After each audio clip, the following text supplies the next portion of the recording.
Good morning, everyone, and welcome to another edition of What's the Word Wednesday, United Way for Southeastern Michigan's weekly edition here where we share important resources and have vibrant discussions about topics that matter to you.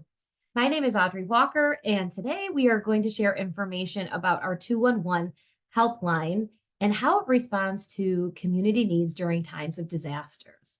As a few reminders for today's discussion, we hope to have some questions from the audience today. So if you're watching on Zoom, please leave a comment in the comment section, or if you're watching on Facebook, you can do that as well. So closed captions are enabled in Zoom and Facebook Live.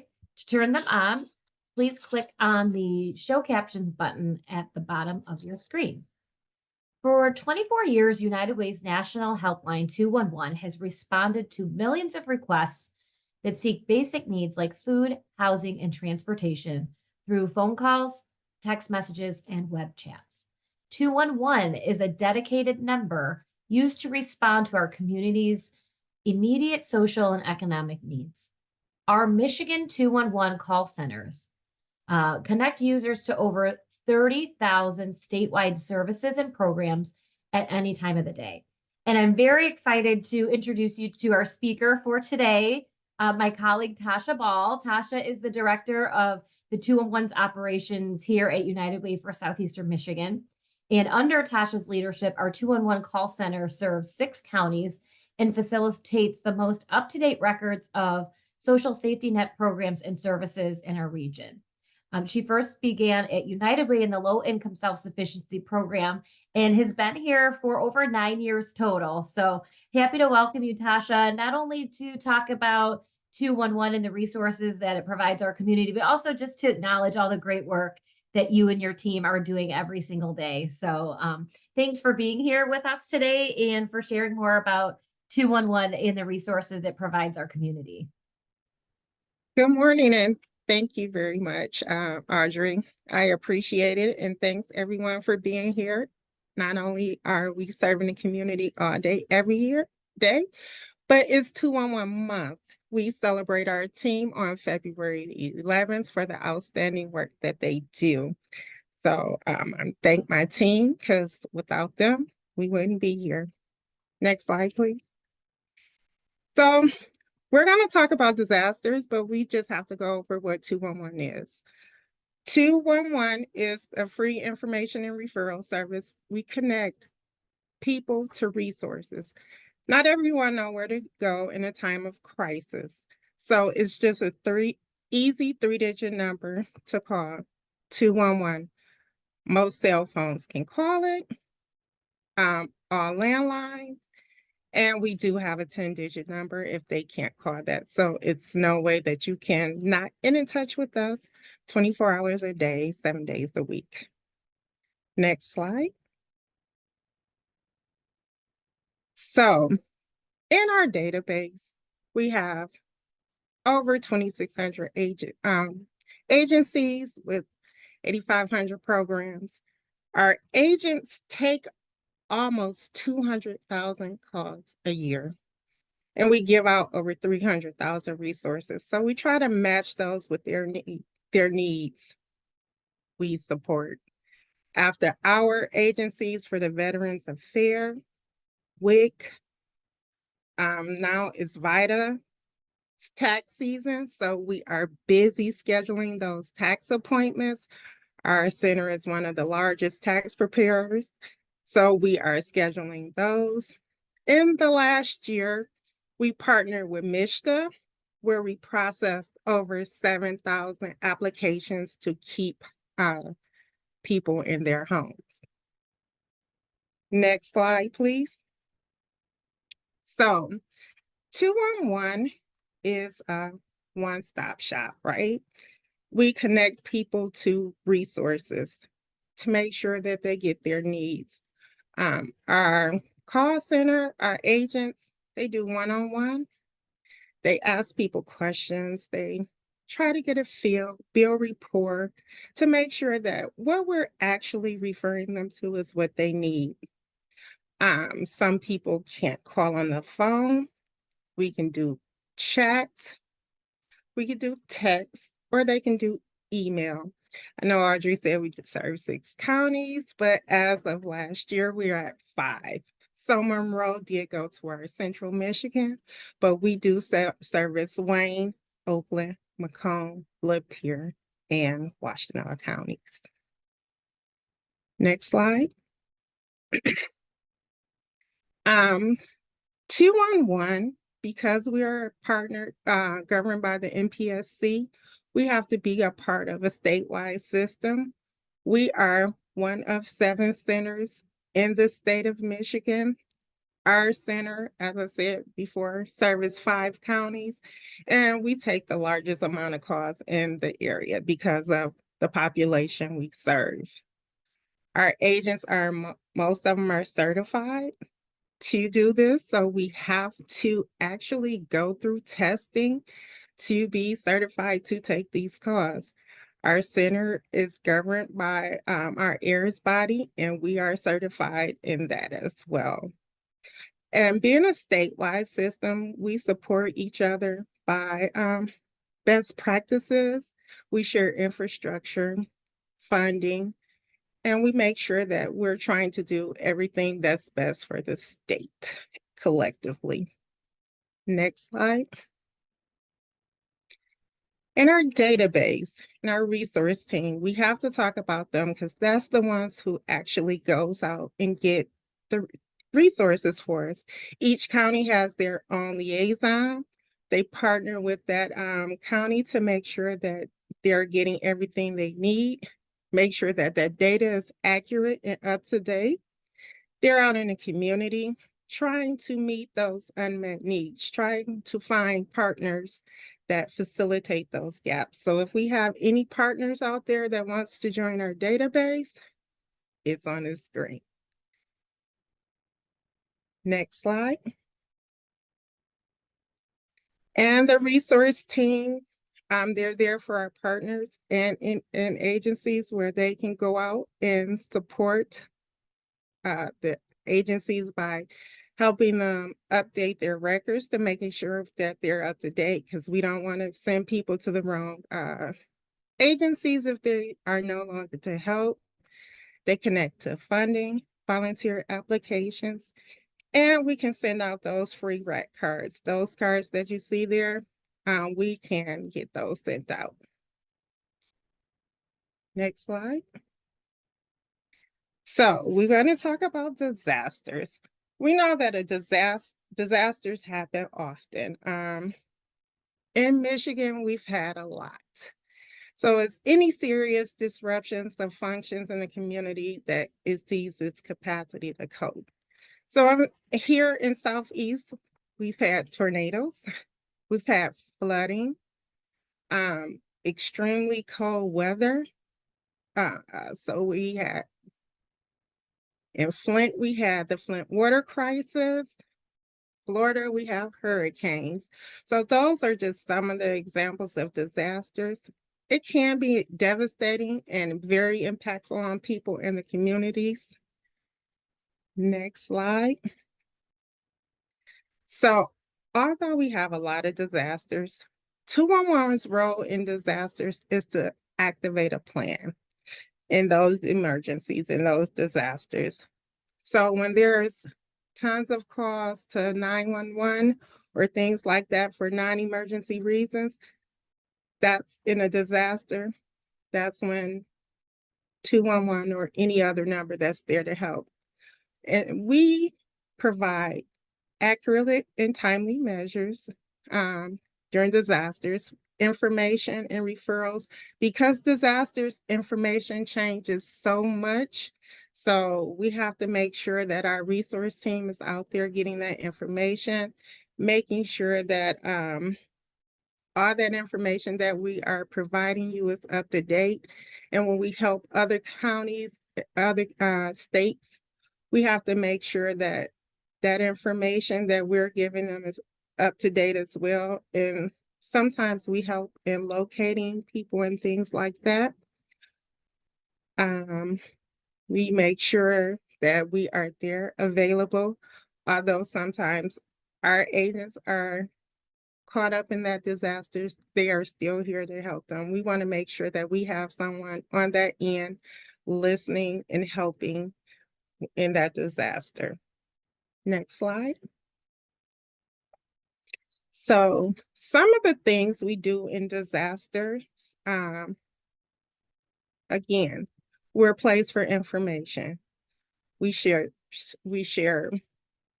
where's the local shelter when it's cold, where's a warming center, where can you donate things, where can you pick up items, how to find a claim, because in disasters, it's so many things flying around, and we try to make sure that we have the most up-to-date, accurate information so we can dispel any of those rumors that you will see.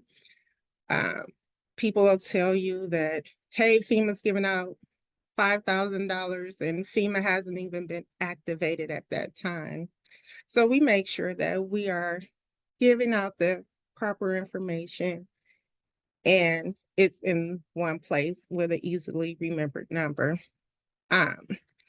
We collect data on unmet needs because although a disaster, we're going to know that it's some needs that can't be met. We want to make sure that those needs that's not being met, we're collecting on that to make sure that we're getting that information to the right people that can actually go out there and get that those gaps filled. We do crisis cleanups for flooding, which is pictured there. It'll show you where areas the most people are impacted. With crisis cleanup, we take information, tell what people need so that we can see if there's volunteers out there to respond to those areas for cleanup. And like I said, that's mainly, we do that for flooding. We've had to do that the last couple times for flooding. Last year, actually, the tornadoes that hit Southeast Michigan, we had to actually activate that. We assist statewide because we know in disasters, not all centers are able to help. Not all centers are able to handle the capacity. So that's when, because we are one of 7, we all band together so we can help to make sure the community is at need. We do assist with Florida during their hurricane season because if their systems are wiped out, they need someone to be able to contact 211. So we do assist with those as well. Next slide. So even though we have disasters, not all disasters are activated through 211. So it's triggers that have to be activated. It's an emergency manager, a community municipal emergency manager may say, hey, we're getting too many calls. We can't handle that. Can 211 assist? The governor may call and says, like the flooding, we need 211 to activate. So it's triggers that has us activate 211 in times of disasters. Next slide. Thank you. Does anyone, Audrey? Yeah, thank you so much for sharing all that great information, Tasha. And we've got a couple of questions. One of the things I just want to highlight that's super important, whether you're talking about utilizing 211, whether there is some sort of, crisis happening or just crisis happening in your life, is that we have up-to-date, accurate information. And so it's a very reliable resource for people to call and get the information that they need. But I was curious, what if someone's in need of assistance and what do they do if the 211 line is busy? So 211, we do offer a callback system. We 24 hours a day, 7 days a week, everyone gets a callback. Make sure that you actually leave that callback number and answer the line, because we do call back. We don't leave messages because we don't know who's calling, and we don't want to leave that message and the wrong person gets that message. Mhm. So we do offer callbacks. And if the line is busy, we chat, text, or email. Okay, so those other options are still available even if the line is busy. Yes. And Great. we do have online self-service because some people are very tech savvy. And on our website, you can actually search for resources on your own. Great. And I know I jumped into the questions right away, but I do want to encourage the audience, if you're watching, that you can drop your questions in the comment box if you're watching on Facebook and Zoom as well. So one of the questions I have for you as well is what can someone expect? So we say, okay, call 211, and then can you walk us through the experience that someone might have or what they're going to hear on the other end of the line? Sure, you're going to get a friendly agent when you call in that's there to answer your need. They're going to build rapport with you to actually have a conversation to see what's going on. Like I said earlier, some people that call 211 may not know what they actually need. They know their initial need.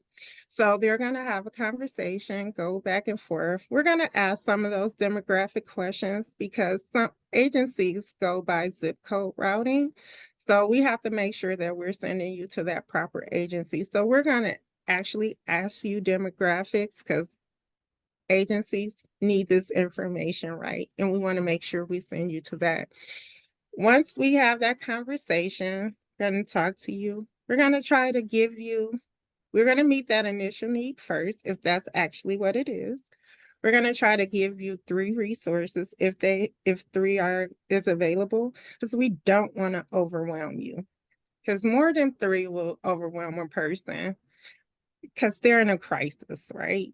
So you don't want to overwhelm them. And we understand that your crisis may not be my crisis. Mhm. So we make sure that we treat everyone with respect. So once we get that, we're going to ask if we hear something during that conversation.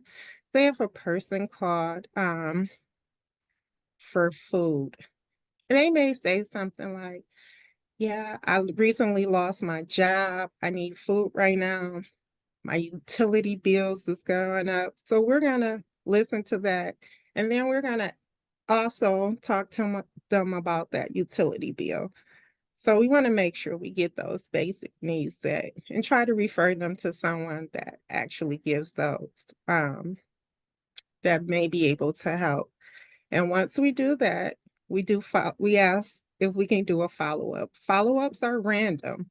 So we do try to get at least 30% of our callers get call back follow-ups to make sure that they actually received the help, see how they were treated at that agency, and to make sure that they don't have any additional needs. Like I said, the person called for food. We need seeing that they need utility and found out they recently lost that job.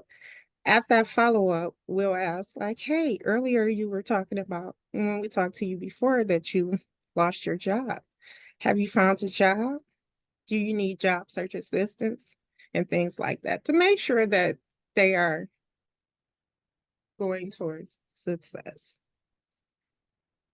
That's great. And it's important to know what to expect. I know we talk a lot about call to call to 111, and I want to make sure that people have an idea. And we did have a question. So, can agents provide help beyond, like, what help is provided beyond just connecting people to basic needs? Are there other ways that the 211 agents provide help? So yes, sometimes people just need a listening ear. So we are here, they are there to listen. We try to support them through whatever needs they have. And you will be surprised of the calls that we get. Some people just need that ear. And before we try to transfer them to a listening partner, we make sure that we're there to give them compassion, to listen to them. It's frustrating sometimes when you're alone. And we've seen it a lot during COVID that Yeah. people just needed someone to talk to. We get all kinds of calls. Where can I, um, what day is my trash on? Like we get everything. So they're there to listen and to help in any capacity that they Mhm. can. And then with that said, is I know we track those demographic details or collect them. Is it confidential, or is it only used for like a screening, those demographic details? So the demographic details are on our dashboard that's on the website. So we do collect that it's anonymous in the sense that we don't know the caller, but those demographics are not anonymous. We use those to lobby for areas. We use those demographics to see who's actually calling. We use those demographics to do our unmet needs Mhm. as well. Now, we talked a little bit about our advocates that are that answer the phones, the call center advocates. What's the training process like? And we had a question too, if the 211 call center advocates are also mandatory reporters. Can you touch on that a little bit? Yes, we are mandated reporters. So if there's abuse, child or uh, elder abuse, we are domestic, we are mandated reporters.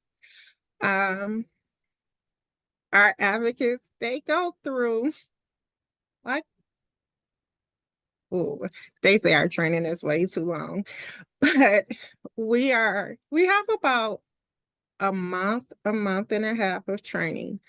So they go through 2 weeks of book work because they have to know the why to what they're doing. Once they are out of done with their book work, they shadow, they listen to a senior rep that's been doing it for a while.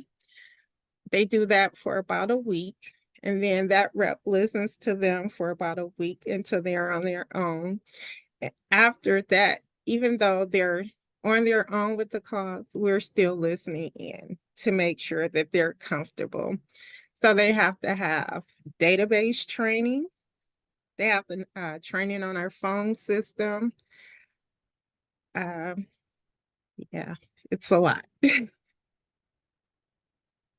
So a lot goes into it. So it's not like you're just talking to someone that doesn't have training or assistance, obviously, with they know what they're doing with the database. Not only that, just being able to handle any sort of sensitive information that somebody who's experiencing a crisis or is curious about something going on in their life can handle. And that's really important too, because I know a lot of times people say, well, what's the difference between Googling something? And it's like, I would rather talk to someone 211, a real person that they're going to direct you to what you need and really take care with your what you're going through and how you can receive assistance, right?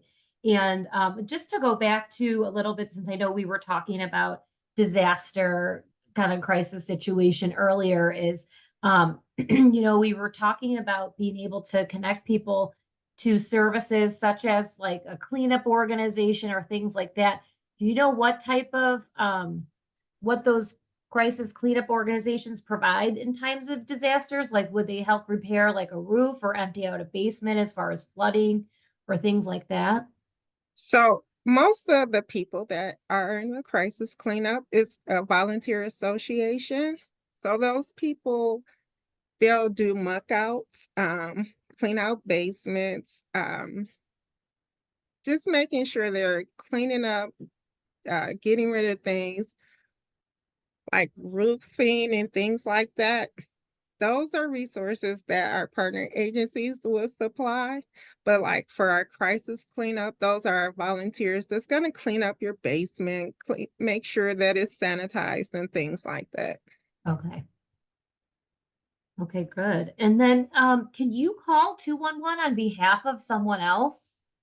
You sure can. So anyone can call on behalf. Like we have agencies that call for on behalf of their client.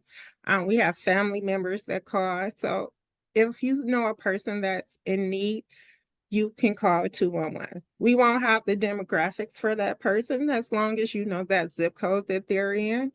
They can call because we've had family members from out of state call on behalf of family members that's in Southeast. Um, since we're talking about the database, how can an agency get their program information added to the 211 database or update the information? What does that look like? So on our website, to get added, it's an application process. So once you fill that application out, one of the resource team members that's in that county, that support that county, will reach out to that agency to make sure that they're a good fit. So we do have inclusion and exclusion criteria for our database. You do have to have, you can't be for profit unless you do, if you're for profit, you have to offer free services. You can't not offer free services if you're for profit.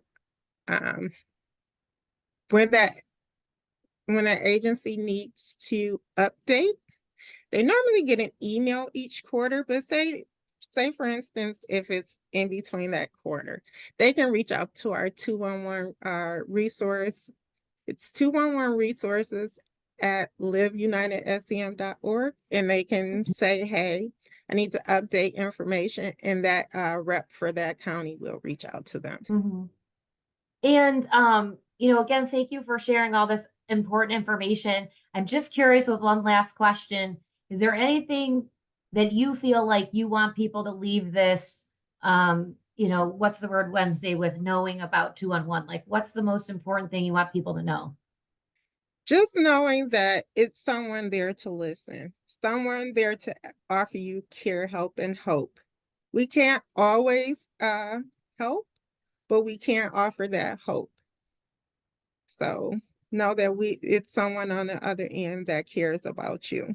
Yeah, we really appreciate that. And like I said, want to acknowledge all the great work that you and your team do day in and day out to support the community, and then also obviously help us utilize that information to bring in programs and services to continue to help people when they're in need as well. So um, obviously on our What's the Word Wednesday, we're always reminding you of 211. So as a reminder, even though we were talking a lot about 211 today, we want to make sure that if anyone in our community is experiencing a need, our 211 helpline, it remains available 24 hours a day, 7 days a week.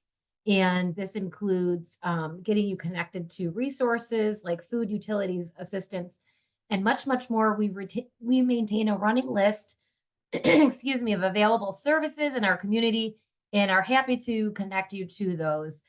You can also look up resources in your area by using our 211 resource database at unitedwaysem.org/211. Next up, I'd like to highlight if you're interested in volunteering. So one of the best ways to give back at any time of the year really is to get involved in the community as a volunteer. And our United Way portal here can help you. And basically the online portal lets you search for volunteer opportunities that best match your abilities and interests. It even lets you set up alerts for different types of volunteer projects or organizations that you care about most. So we'd love for you to visit unitedwaysem.org/volunteer to get started. And I'll mention our next town hall coming up on Wednesday, February 21st at 10 a.m. It's a conversation focused on providing client-empowered care to domestic violence survivors.